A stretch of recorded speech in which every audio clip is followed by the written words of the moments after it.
A book which I didn't know that was your name, but dealt with the Tubbs diary. What was the inspiration behind that? Well, I had always been interested in local history, but I purchased a metal detector in 1988. I went up to Buffalo and got it, and started doing a little metal detecting.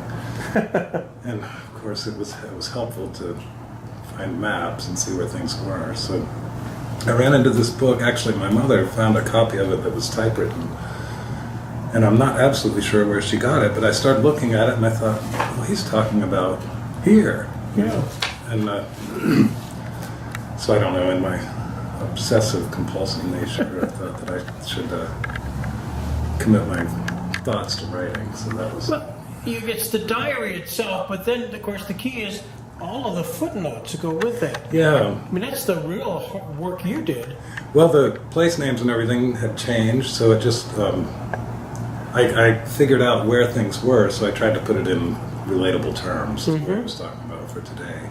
But that was where I thought I might be the most help to you, is I can lay out a map kind of in my mind, or at least the physical evidence that I found with the metal detector of where things were prior to 1845 when that house was built. Oh, and I did find the Shaw Martin tapes, which I have guarded carefully for 20 years now, and I would be relieved that they're incapable. Oh, this is fantastic. First of all, how to just talk about this tapes. This is, I'm looking at tapes which talk about Spring Creek, Pennsylvania, Shell Martin, 1092, and the second, and I assume these are all dealing with Shell Martin. First of all, who is Shell Martin? He was the owner of the Jackson place after the Jacksons, and I'm not sure exactly when they purchased the place. I know he discusses on the tapes growing up there in the 19-teens and the early 20s and what it was like then. Wow. And he goes to great lengths, and he was a very old man then. My mother really is the one who knows a lot more about that than I do. She actually spoke with him, and he recorded the tapes and sent them to her.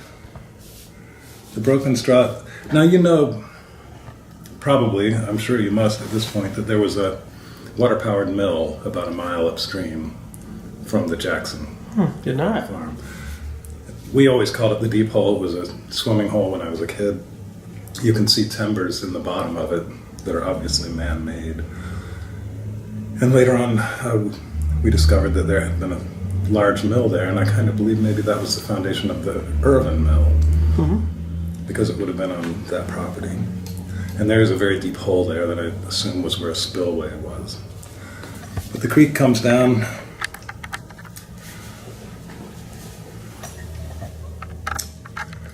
We call that the deep hole. And it is deep. It's probably 15 to 20 feet deep, which is pretty deep for the broken straw.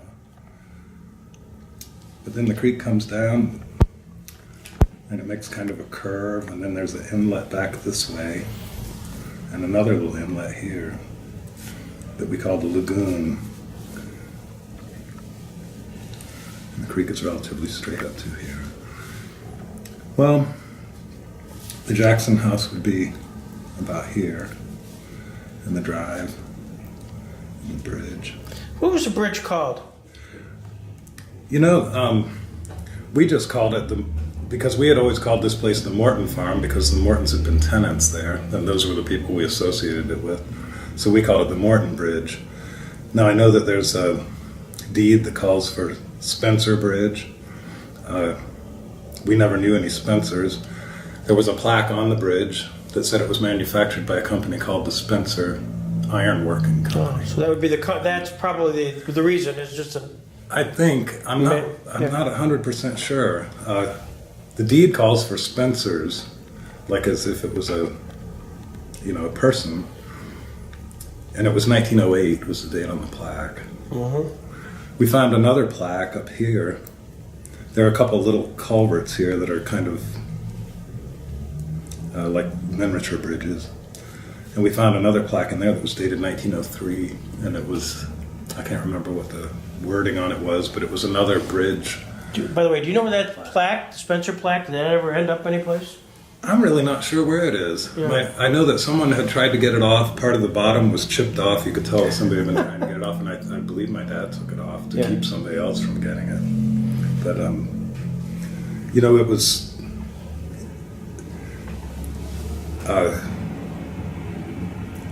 it was always kind of a mystery to us how the bridge got there, because it looked like it had been done by a public entity. I mean, it was well done. And if you look at it, those railroad rails have been driven. The infrastructure is terrific. Yeah. And it seems like there was a gentleman that golfed at the golf course who was named Hanold that worked for the railroad in the 40s after World War II. He had served in World War II in the Pacific. And when he got back, he got a job on the railroad that went through there. And it seems like it was him that told us that he remembered a gentleman from the railroad had helped use a pile driver that they had to drive those in for that bridge, and that bridge actually came from a public road in Spring Creek Township somewhere, and I kind of wonder if it wasn't the Jackson Hill Road, because that bridge is about the same span. But we never knew for sure. Ohio Road comes like this, and the main highway is like this. And the main highway was built in 1934. And then it comes up, and Mom's old house was here. And I know you can't really see this from over there, but there's been a lot of editing in the creek here. And if you've looked in the Warren County history, where it discusses the Jackson place, it says that the original settlement that he and Evers made in 1797 was a few rods. Let's see, how did they word it? But what my dad and I kind of figured out was that the original creek bed, you can see kind of a low area through here, and when it floods, the water will actually come through here, and actually it'll flood over this whole part if it gets real high. But the original creek bed, I believe, was here. That this part where the bridge is didn't exist. The creek came out here, where that lagoon is. And if you look at this bank, you can kind of tell that that's where, at some point, the original creek was.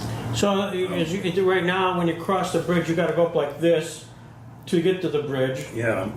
I get this suspicion from people who we've talked to that it was fairly where you could drive off the road onto the bridge, across the bridge without having a big incline. Yeah, a lot of that has deteriorated. There used to be big willows that were on either side, and I think that's what they used to hold the ground there. But all of that was artificial. And I think this part of the creek is artificially created. I think that this was the original channel, and that this might have been a small channel originally, like in 1797. Mm-hmm. But because this mill up here, you can see where these join if you go up there. Right. And I think that they used this as a mill race, and this mill race eventually became the Broken Straw Creek. And that they filled this in. And if you walk down through here, you can see these big holes where they've dug out material and they've created this artificial, like a long linear earthwork along this edge. That for some reason they were filling this in. Now, I'm not sure exactly what part of the history you're looking for, if it's just from the 1890s when Robert H. Jackson was born. Oh, just curious, yeah. I mean, at some point, anything you got. Okay. Well, I can tell you that we researched the road dockets in the courthouse, and this used to be the main highway before 1934. If you go back to 1860, it used to go straight. And right here is the camp that John Shuba started. So that's when you talk about that road, that's the higher road now. Yeah, the higher road. I got it. This, prior to 1860, it used to go straight through here. And then because the railroad came through and it made for an awkward crossing, they changed it and made it come up further, and it's more of it comes down and then curves. I know that doesn't really have much to do with that, but it kind of does in a way, because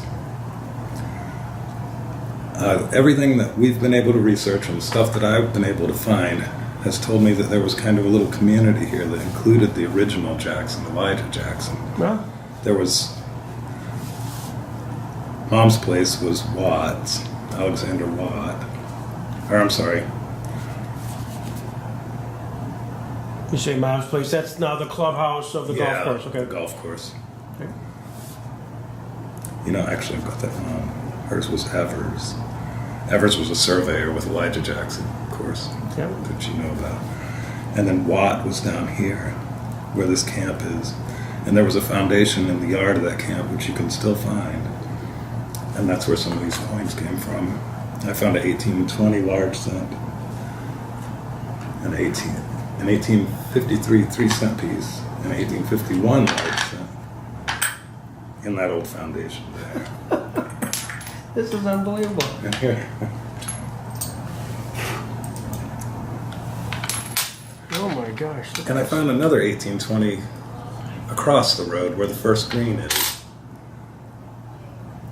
And then I found this in the first green when I was changing a hole, and this is a 1790s dime that's worn so thin you could just barely get an impression of a ribbon in the hair. And you found that where? Right in the first green, My gosh. which is right here. The property lines. 1850. My gosh. This is unbelievable. So what is this here? They used to call that a trime. It's a 3-cent silver piece I have never seen that. that they made for about 30 years in the mid-1800s, about the time of the Civil War. 1862, 60. Well, it's that time period. Yeah. Holy cow. Fantastic. And then this one here actually is a dime, a U.S. dime from the 1790s, but it's worn so thin you can't perceive the date, but you can see the ribbon on the back of Liberty, and that was how I could tell that it was a dime. And somebody had made it had put a little hole in it and wore it as a necklace. Oh, Kevin, this is outstanding. I don't know how helpful that is, but Well, what it does, it places a time, it places habitation, it places currency in the life of place. well, one thing we could never figure out was the Jackson property said that all of it was on this side of the broken straw except for a quarter acre that was on this side, which they sold to Irvin because to accommodate a mill. This is all in the courthouse if you look at the deeds. Well, this was the Irvin mill, way up here. And why would he need a quarter acre of ground down here to accommodate his mill? Well, it makes sense because the property line for the Jackson comes like this and then goes like that. If the creek bed were here, then you would have a quarter acre. Yeah. But when it's this way, you would have probably 3 or 4 acres. So that explains it. Then and we did a lot of research on this, years.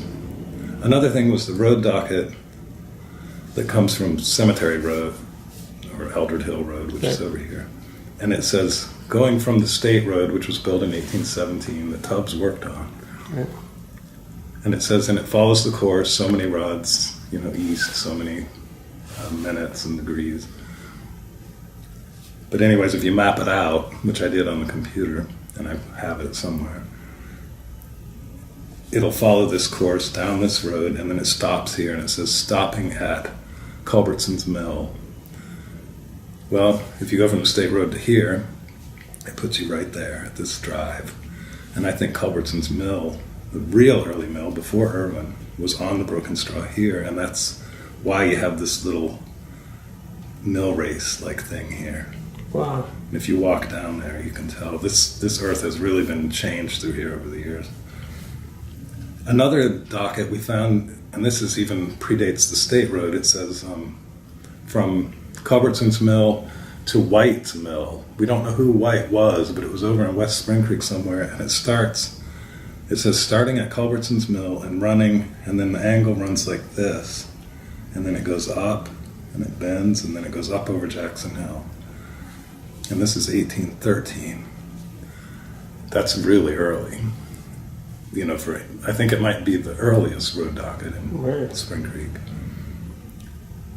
So it tells me that there's been a lot of editing through here because now it would be impossible for you to go like that. The broken straw that comes through here is too deep, even for a horse and buggy, to cross. So I think that they had a mill dam here. The road crossed on the mill dam. And then Jackson the original Jackson was here. And it was close to Watt, and then it was close to Evers, and Culbertson, who I believe was a tenant, was living in here somewhere. There's a lot of metal in the ground down there, but it's just too mucky and too many roots and stuff. It's like jungle down there, so it's difficult to dig. Do you think the original Jackson Homestead, if you will, was there? I think it's. And then subsequently, when all the this was just a little run, yeah. or a little this was maybe an island. And this part of the broken straw was a lot narrower. Even when I was a kid, it was narrower and deeper. But it keeps eroding away the bank on both sides of the bridge, and now the bridge is almost in the creek. That's right. But it didn't used to be that way. And it's shallower now than it used to be. And I think it's because this is man-made. And I think it was around maybe 1900 or so. Or it might have even been as late as the 30s when they were doing all that WPA right, stuff. Right. They did a lot of WPA stuff over in here on the Spring Creek. And I think the original entrance to this place before this bridge, which can't be any later than 1908, was a road that went down the field. And then if you've ever walked back on the other end, there's a road that goes out through. And there was a public road that went along the Spring Creek down there, which has been vacated. Right. And I think that's how they got in and out before that was there. But we have pictures of what seemingly is this house here in Jackson. This would be late 1890s. is that the one that's in the paper? Yeah. Yep, that's it. So from a time perspective, and we have pictures of his parents outside that house. So again, you're looking at 1890s. Jackson was born 1892. So if you're, the pictures are dated, but we're guessing that's about that That time sounds period. right. Is that the one where one is on a horse and then one's standing? Yeah. I think I've seen that picture. Yeah, and then there are a few other pictures of the grandfather standing in the background, and because they moved, Robert Jackson moved in 1897. Which was pretty early. Yeah. So I suspect, anyways, the house, whatever was there, ended up here was, let's guess, the 1880s sometimes time period. I know. Well, I think it was earlier because supposedly this was built by Uri Jackson in 1845. Oh, okay, yeah, that could be. Which was Elijah's son. And that's right. That's in here. I think it's you got found that. This would have probably been prior to that, and I know they said that they, at least according to Warren County history, they moved because it flooded, and that does flood. So, yeah. And it says a few rods it says the present house is a few rods south of the original location. So I'm guessing it has to be across the creek because it's only probably four rods from the house to the creek. So, but that was such a beautiful home. The way that it stood on that hump by itself, it was kind of like something out of a Gothic novel. It was kind of an imposing home. I mean, it had a very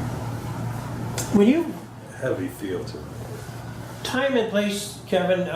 Your mom and dad bought the location. How old were you when they bought it? They bought it in '67, so I would have only been 5. So, just a kid. There's a creek. There's a lot of land. Yeah. Did you get and this building was down there.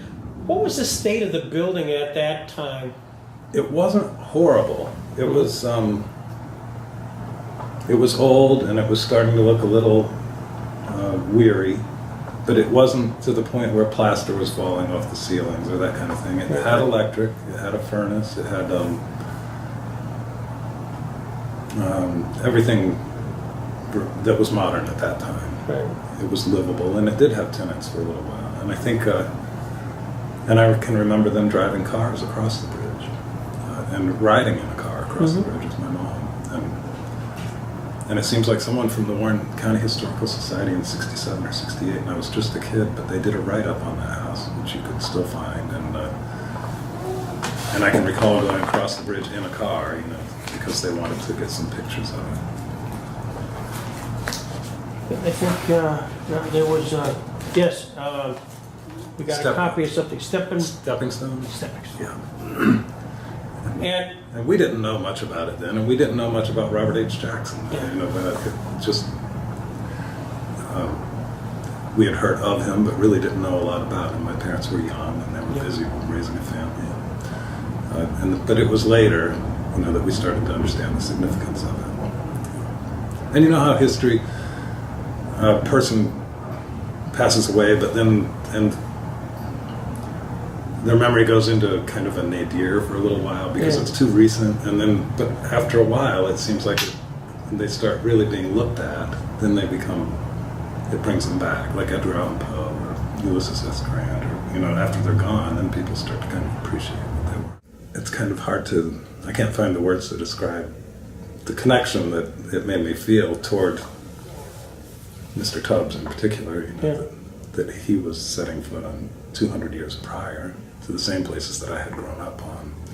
And then I started thinking, well, I want to know, who's this and who's that and where is he talking about?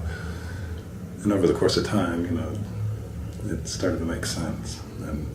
And then, of course, when his first wife passed away in 1858 and he remarried, and he married one of Robert H. Jackson's great aunts, or great-great aunts. So it was all tied together. And then there's a passage in there where he mentions that he had contracted a joint illness that I think he thought was rheumatism, which was very early. And he went to see Mrs. Jackson and maybe you read that. And she made him a concoction of poke root that seems to have cured him. But the funny thing about the book was it reached out into so many other areas, because then I became kind of interested in the local plants too, because I wanted to know, well, what are they good for? What can you use them for? And so I started to learn how to identify I already knew how to identify trees from the lumber business, but then I wanted to know what the little plants were too. So it's an incredible place, really, Spring Creek is. And I'm grateful I had the opportunity to grow up there. We had a huge box of these rolled up maps, and some were aerial maps, which have the Jackson place on them from 1939, I believe, and on up through the 60s and 70s, and a lot of maps and surveys that they had done, and I just didn't have a place to put them. Yeah. And I was kind of worried that something might happen to him, so I gave them to my brother, so he should still have them. I do have some clay pipes and clay marbles and a few other little things that I found right in this area, and a few little things from the clay pipes did come from the Jackson house. The Jackson house was laid out. I don't know. Yeah, lay it out. That would be fantastic. I'd love to have a visual of it. I'm embarrassed with my drawing. Well. A little better than this. When you came up, let's say the bridge is here, and the drive comes up and turns, and then it used to go right in front of the house, and it goes up the hill. Now, when you say in front of the house, there is a long, broken straw. Then, of course, it then goes up the hill. Was there a path in front of the house? There was. There was a road, actually, that went down this way, and it came in front of Mom's place. And the property line between the two properties was down here past the house. And there was a gate there when I was a kid. And then later it was taken down and it laid there along the road for years and years. But you could actually drive a car back there at one time. And then this turned and it crossed the creek where the ripples are in front of Mom's house. Okay. And I don't know how it is now, but I know when we left it was getting a little bit too deep to drive anything more than maybe a four-wheel drive across. But the house was, this is kind of a poor drawing. Well, here. Let's say the broken straw is here, just along this red line. Right. And the bridge would be here, and the house is up on the hump. There was a back room that was kind of long and thin, and it was dirt floor. And you came in a door here, and there was kind of a low wall here. And then it was almost like this was an area where they had chickens or something. There was no floor. There were a lot of, and it was probably from tenants, long after the Jacksons. But there were corn cobs and just hay and like you'd expect in a barn. And that was attached to the house. Yeah, it was like their, I guess you'd call a mud room. Then there was a door here. And then there was a pretty large kitchen here. And then there was, the stairs went up here.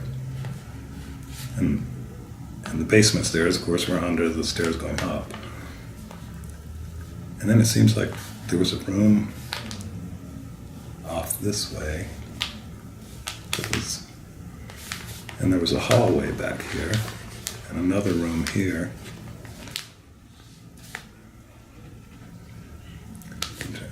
The stairway was kind of, I'm not exactly sure how this part was, but it seems like there was a little hall and then a big room here, and then this would have faced out looking at the broken. Is there a porch or just a step out? There was never a porch. It just had, but it had a lot of doors. It seemed like every room had a door going outside. Yeah. And there was a well on this side, which I'm sure is still there. Yep. And it had a pump in it. They had turned it into a modern well, but I bet you if you dug down in that well, you might find some things. And then the barn was over here, and it had a little milk house in the front, and then back here was the bigger part of the barn. And it had stanchions and, like a typical dairy farm. And the driveway came up through the middle and went out that way, which it still does. Now you're up on, kind of on top of the hill. Yeah. And it went around the house and came down around to this road that comes along the creek. And you could actually drive all the way around that. And it's collapsed since then, this side where, it's filled in. But at one time you could drive around that. And there's a dump over here that maybe you found. We have? Well, we found, yeah, we went back there. It's called the midden. According to the archaeologists, they got a term called midden. Like, what are you talking about? And it's been that whole area has been so overtaken by that Russian olive that that stuff is awful. And it's all along the railroad tracks. We spent hours and hours and days and weeks, cleaning it up along the railroad tracks along the golf course. It grows like a weed. Yeah. And you pull it up, and if you even leave just a little part of a root in there, it'll shoot up. It's very pervasive. Yeah. Now they did, I looked on an aerial map that my dad had from the 30s, and you could see outhouses over here, kind of on the other side of the road that goes around. There were two of them. And so I went over there and started looking around in the spring when the grass was low. And I did find them, and I dug down in them, and you can always tell an outhouse because you'll start hitting white dirt. Now that might be another thing to check. Now, did you find the crater? Talk about that. Greg Stewart brought that up. Do you know Greg? Yeah. Oh, yeah. He's a little bit older than I am, and he grew up just down the road from us. So, and I remember Greg from when I was a kid. So he mentioned it. The first time I'd heard it was just the other day. So what do you know about it? Well, we used to camp. We had this annual thing that we did where we camped out back there where the spring is that has the artesian well back there. And every year we would go back there and take cases of pop and hamburgers and hot dogs, and my family would go and have a camp out. And so, being the young teenagers that we were, my friends and I would always snag a few bottles of beer out of my dad's case and go up into the crater and hide and smoke and drink and do the things that 14-year-olds like to do. So. Well, describe the crater. Where is it, first of all, on the property? Actually, it would be... There's a field that goes like the house. This is behind the barn. Right. The field runs like this, and it's shaped kind of like that. And there's a road that goes in like this towards Cemetery Road, and it gets real wet back in there. And the crater is about like here. And it's just a perfectly round crater that's probably 30 feet deep. Have you seen it? No. And it's, that's hard. We'll have to go there next. Maybe 150 feet wide by 30 feet deep, shaped like a like a parabola, basically. And it's got full-grown pine trees growing up the sides of it, so it's been there a long time. And there's a dump in that, too. There was a camp back in here at one time. So again, ground me a little bit here now. Where's the house? This would be the Jackson house. Right. And Broken Straws. And the Broken Straw would be like here. Okay, and then this is where's the barn? And the barn would be here. Okay. The field's actually wider than this. I don't have it very accurate, really. So then really, this is the field aspect of it. So Yeah. they peel off. See, Bob Brace, when Mom had it and she rented the fields to him, he expanded the field quite a bit. So I'm thinking of it probably the way it used to be. But I think actually it comes more around the house and stuff now. How far is it then out here? That's a good walk, quarter mile maybe. Sure. But you can't miss the road if you go into the back. Back into the field, you'll see the road. It's kind of overgrown, but once you get back in here, it's grown up kind of in here. But when you get back in, you can see it. You could just about. We used to drive back in, and there was a camp in here. It was a condition of the purchase of this property. There was a camp here. There was another one up here. Apparently, whoever was living there at a time just let people build camps, for free. Well, the neighbor over here felt that they were getting in the Spring Creek, which was a private club, and fishing. Right. And so a condition of this sale was that Dad had to get rid of those camps, so he tore those 2 camps down. And they were just little shacks, basically. But which was actually the court ordered that they had to be removed. But the crater is back in here, and you climb up a little hill, a little plateau that goes in here. It's kind of right in here. And then there's this crater in the middle of it, and then people have said, well, it must be a sinkhole, and other people have thought it's a meteor crater. And then sometimes I've wondered, they did so many earthworks back in here. If you ever walk around back in here, you'll see where they had these dikes, these big earthworks that go for hundreds and hundreds of feet. Apparently they were trying to control the flow of the Spring Creek or something. I'm not sure what it was, but I think maybe it might have been during the WPA period where they just were making work for people. But it's really interesting, and that's it's also Glendorn now. Yeah. Well, everything's Glendorn. Yeah. That was actually, I was kind of glad that they got both because it resolved the line issue. Now there's no issue. But that's where it is, and it's a pretty neat little thing. The Girl Scouts used to camp back in here, and you can still see some of their old burn barrels and things that they had back there.